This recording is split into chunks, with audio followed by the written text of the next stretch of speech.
नवचेतन के मुसाफिर का सफर इतिहास की तरफ। आज का सफर हमें इतिहास की तरफ ले जाएगा, जहां हम भारत की पहली स्वतंत्रता संग्राम 1857 के बारे में बात करेंगे।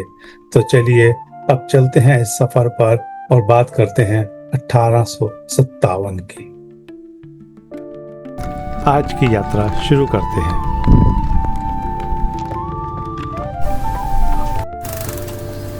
खंड 1 1857 बगावत या स्वतंत्रता संग्राम। भूमिका।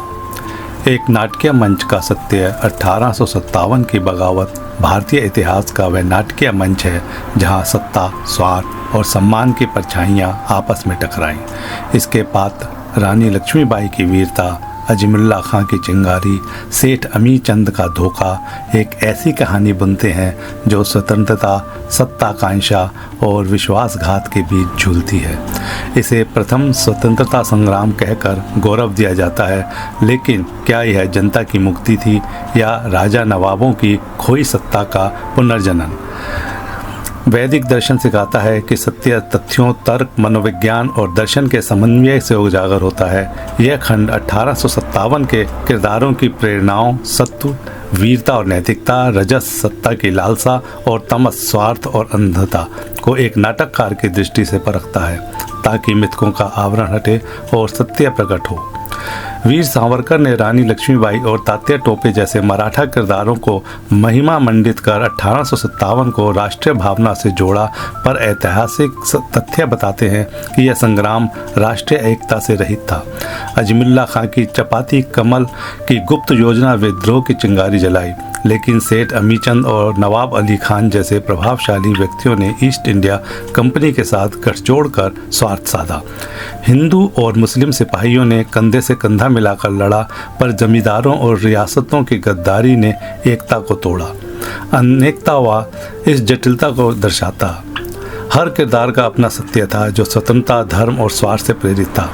वैदिक सत्व रानी लक्ष्मीबाई की निस्वार्थ वीरता में, रजस नाना साहब की सत्ताकांक्षा में और तमस गद्दारों के स्वार्थ में प्रकट हुआ।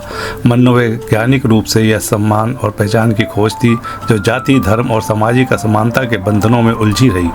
आज 1857 का मिथक फिल्मों और राजनीति में राजशाही और उच्च जातियों के विचार द्वारा को पुनर्जन्म देता है। सांवर का हिंदू राष्ट्रवादी दृष्टिकोण 1857 को हिंदू मुस्लिम एकता के बजाय धार्मिक गौरव से जोड़ता है, जो 1930 से 47 के गांधी नेहरू के नेतृत्व वाले जन केंद्रित संग्राम को कम आंकता है।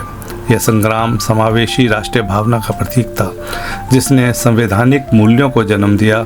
फिर भी 1857 का मिथक आज सामाजिक समानता और लोकतंत्र को चुनौती देता है, क्योंकि यह राजशाही और सांप्रदायिकता को महिमा मंडित करता है। यह खंड 1857 को तथ्यों, तर्क और दर्शन के आधार पर परखता है।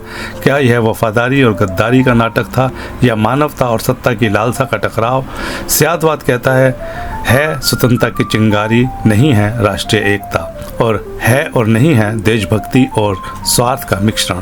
कृष्ण के दृष्टिकोण से सब सत्य है, क्योंकि असत्य की कोई सत्ता नहीं। यह खंड 1857 के मंच को विश्लेषित कर आधुनिक भारत की राजनीति को समझने का आधार देता है। यहाँ मिथक और सत्य निरंतर टकराते हैं,